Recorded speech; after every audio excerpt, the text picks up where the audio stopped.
Sri Sadguru Siddharameswar Maharaj. 130 charlas. Charla 66. Viendo la propia realidad o la realidad de uno mismo.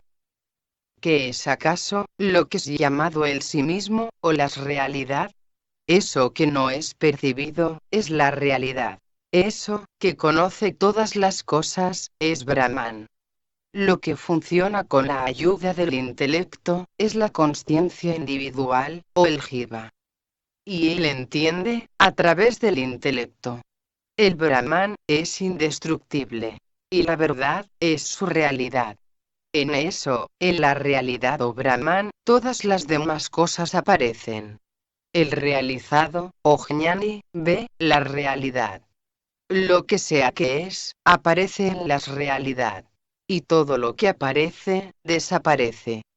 Pues su naturaleza, la naturaleza de lo que aparece, es desaparecer.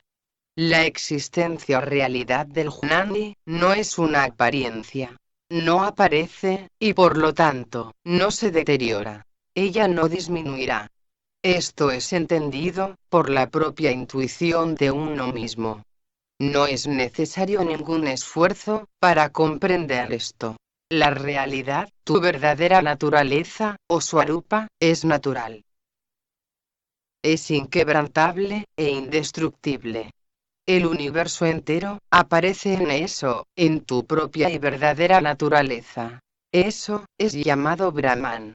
El sol, a veces es llamado, por los nombres, Diwakar, o Bhaskar.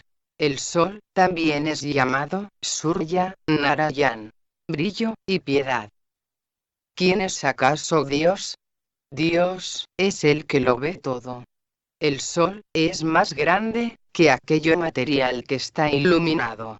Y es porque nuestro ojo conoce el sol, que el ojo es más grande que el sol. Y la mente, conoce el ojo. Es por eso, que la mente es más grande que el ojo. ¿Quién conoce acaso la mente? El intelecto, conoce la mente, pero el que conoce el intelecto, no es conocido por nadie. El que no es conocido por nadie, o ningún otro, es autoluminoso. El ojo, no se conoce a sí mismo. El sol, no se conoce a sí mismo. El sí mismo, es el Atman, que conoce a los demás, y se conoce a sí mismo. Por eso es que una persona que está dormida, se despierta por sí misma. De otra manera, si no se despierta por sí misma, ¿quién la va acaso a despertar? El sí mismo, está siempre despierto. No hay necesidad, de que otro lo despierte. Él, es el Dios autoluminoso, que brinda divinidad a Dios, y brillantez al sol. El sí mismo, es quien apropiadamente, coloca a todos, en su justo, exacto, o recto lugar, y hace que el trabajo sea hecho. Él, el sí mismo, no está iluminado por ningún otro. Todo es iluminado, o percibido, solo por el sí mismo. Conocerlo una vez, es suficiente. Tratar de conocerlo nuevamente, es absurdo, o pura tontería. No es posible para el ojo, conocerse a sí mismo. ¿Quién más se atreverá acaso, a conocer a Dios? Aquel que piensa, que lo aparente es real, insulta al Paramatman. Y uno quien así insulta al Paramatman, se vuelve miserable, cuando piensa, que lo que es aparente es Dios. Pues él piensa, que Paramatman, es la oscuridad de la ignorancia, y se convierte en un devoto, y adora todo eso que aparece a los sentidos. Olvidarse de la realidad, es el pecado original. A partir de entonces, a partir del olvido de la realidad, funcionamos dentro del campo de lo aparente, lo conocido, y lo expuesto. El error, es olvidar la realidad desde el principio. Pues de este modo, el individuo respeta como real o verdadero eso que aparece, y sufre muchas calamidades. El sí mismo, es como él es, siempre brillante. Es sobre él, que todas las apariencias son reconocidas. Y es en él, que todas las apariencias son percibidas. Como es Él quien conoce a los demás, Él siempre está existiendo, siempre allí, presente en todo. Él está más allá de todas las apariencias. Él, que conoce todo, es lo más grande. Él es el controlador de todos los objetos que aparecen. Eso que es visto, son objetos. Y al ser objetos, por naturaleza, significa que son perecederos. Los objetos de los sentidos son producidos por los sentidos objetivos en sí mismos. Esta es la naturaleza traviesa de estos objetos.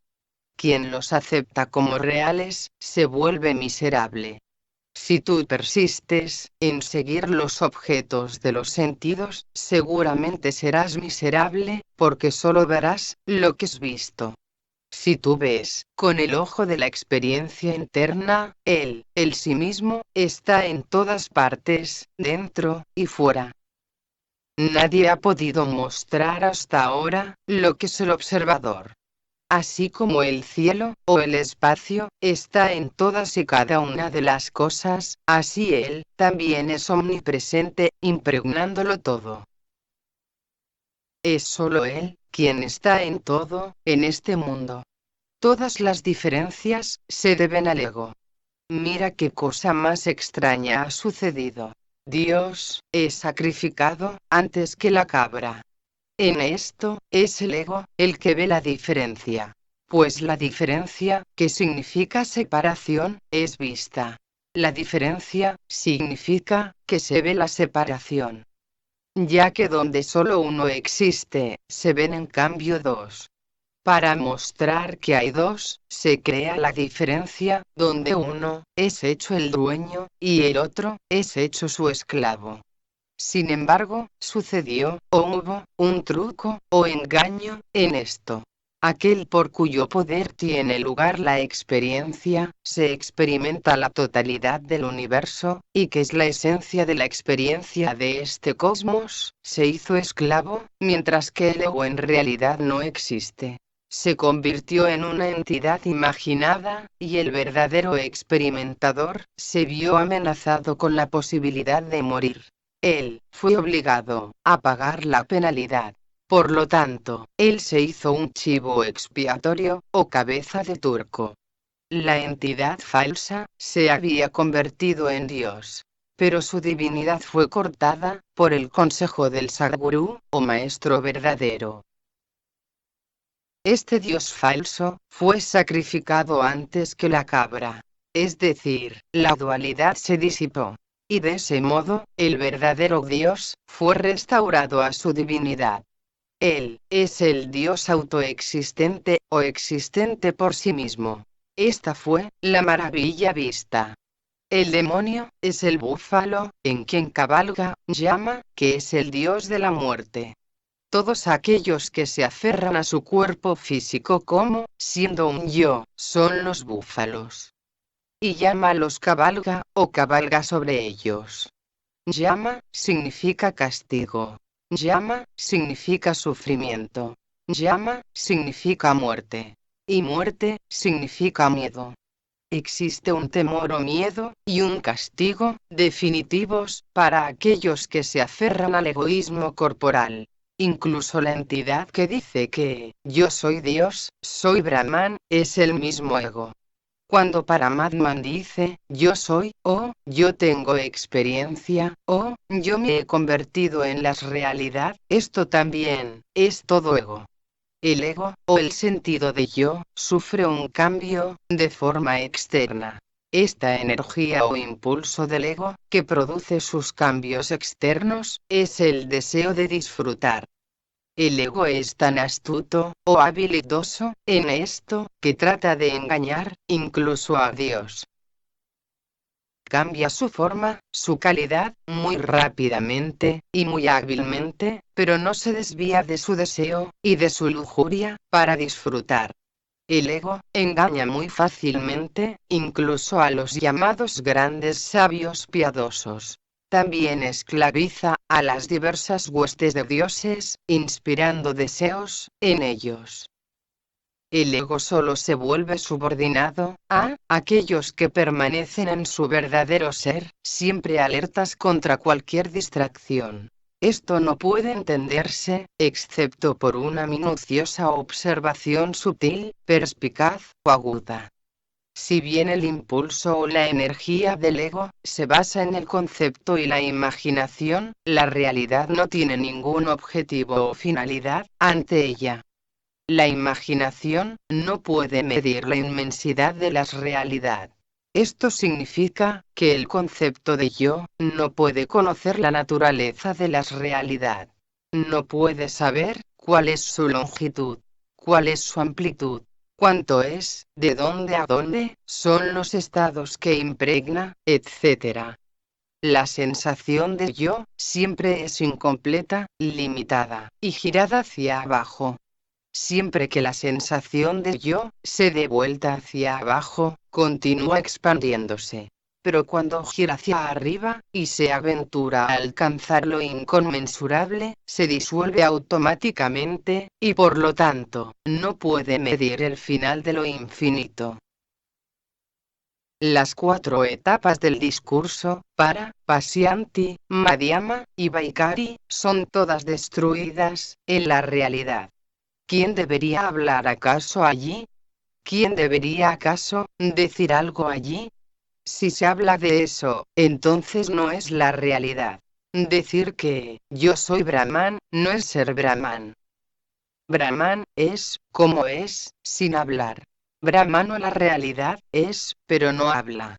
Lo que significa que Brahman existe antes de la emisión de cualquier discurso. Él es anterior a cualquier experiencia que toma forma.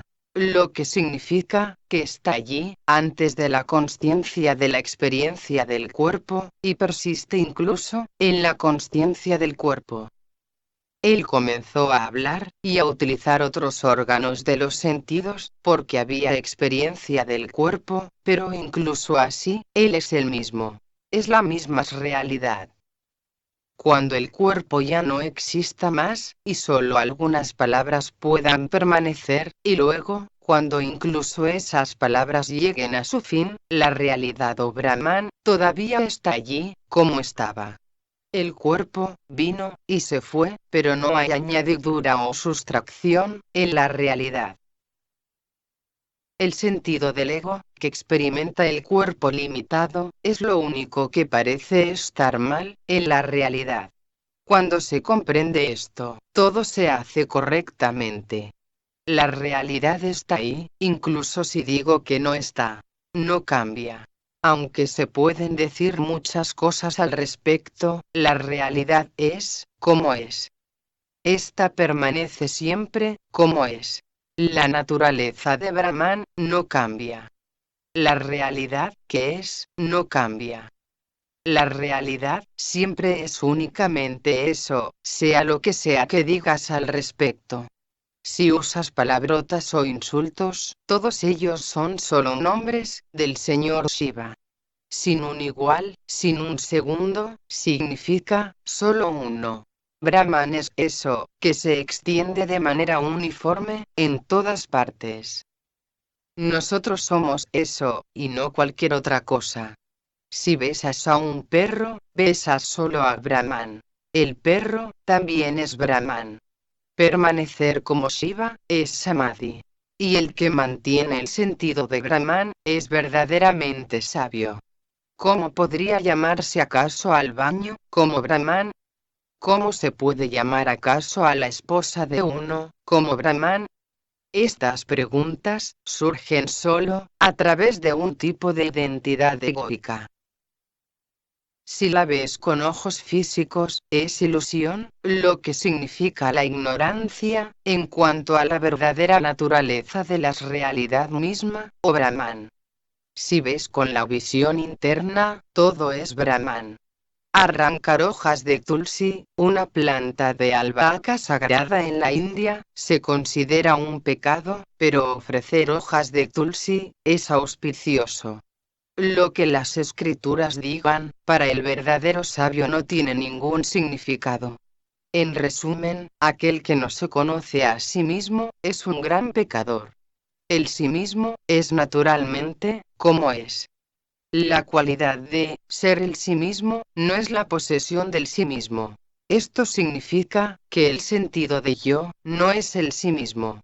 El sentido de esto y yo, como cosas separadas, no es correcto. Que hay uno solo, es correcto. No hay otro. Por lo tanto, no deberíamos usar yo. La percepción pura, o lo que se experimenta sin ningún esfuerzo, es correcto, pero decirlo, implica un objeto, y un yo, que lo experimenta. Esto, debe ser evitado. Que el sí mismo está solo, y no hay nada más, es el signo del desapego. Apego, significa, estar en compañía de algo más, o de otro. No apegado, significa, ninguna compañía, ningún otro. Compañía, significa otro. Implica dualidad. Compañero, significa juntos. No apegado, significa que no está con otro. El sí mismo, es uno, solo, y está desapegado. Este, es el signo, señal, o rasgo, de la experiencia, del único sí mismo. El que sabe, que ha sabido o entendido algo, y permanece a sabiendas, como es quien lo ha entendido. El que ha entendido, está satisfecho, y se calla. Uno que ha entendido correctamente, es claro. No tiene queja ahora, y no habla más. Cuando no tenemos ninguna queja, ¿cuál es acaso la necesidad de hablar? El que tiene una queja, seguramente hablará. Uno cuya queja se ha ido, permanece en silencio. La ausencia de charla, indica grandeza. No hay razón para hablar. Yo lo sé, es una afirmación incorrecta, ya que la necesidad de palabras desaparece. Al describir a Brahman, todos los adjetivos se acompañan con no como prefijo. La lengua de uno que habla, se dice que está dividida. Es obvio que no es posible hablar con una lengua dividida. Así pues, este dicho se usa para indicar que no es posible pronunciar ninguna palabra para describir lo que está completo. Se dice, la lengua de la serpiente santa, sobre la que el señor Vishnu está recostado, estaba dividida, porque la realidad no puede describirse. Las palabras no pueden expresar la realidad. La lengua permanece inútil. Los Vedas han dejado de tratar de describirlo, diciendo, neti, neti, ni esto, ni aquello. La palabra Shruti, o Veda, significa conocimiento que se acepta después de oír. Después de escuchar, uno decidió, esto es así, y lo aceptó como verdadero. Pero este no es el conocimiento nacido de la experiencia real. Una conclusión lógica, no es el autoconocimiento, ni la realización directa. Ese conocimiento que los Vedas postulan, se cree que es así, y se conjetura o interpreta que puede ser así. Pero confiar simplemente en este concepto, no es autoconocimiento. ¿Qué es acaso el autoconocimiento? Comprender con todo nuestro ser, realmente sentirlo dentro de nosotros como nuestro sí mismo, es el conocimiento del sí mismo. Ningún otro, significa ese estado, que no tiene experiencia de otro, sino de sí mismo. Autoconocimiento, no es conocimiento de ningún otro. El estado, la naturaleza, el disfrute, de la realidad, es el sí mismo. Esa, es la realidad del autoconocimiento, o conocimiento de uno mismo. ¿Cuál es el sentido de mantener acaso tu actitud inflexible, cuando te has realizado? Samartha Ramdas dice, yo soy falso. Todo lo mío es falso. No tengo ningún lugar, ni ningún estatus. Todo es engañoso. Manifestación, o prakriti, habla, y eso es engañoso. Lo que es sin forma, el espíritu, o purusa, también es engañoso. El purusa también es descartado en la realidad. Prakriti y purusa son artificiales, falsos. Ellos son inútiles. Ellos no son reales. Incluso sus nombres son falsos. Donde no queda nada, decir, yo lo sé, es falso. Tú puedes estar comprendiendo. No hay nada de malo en ello. Pero no digas, ahora ya no me queda nada, ya soy libre, o estoy libre de todo, porque entonces el yo sigue siendo un remanente.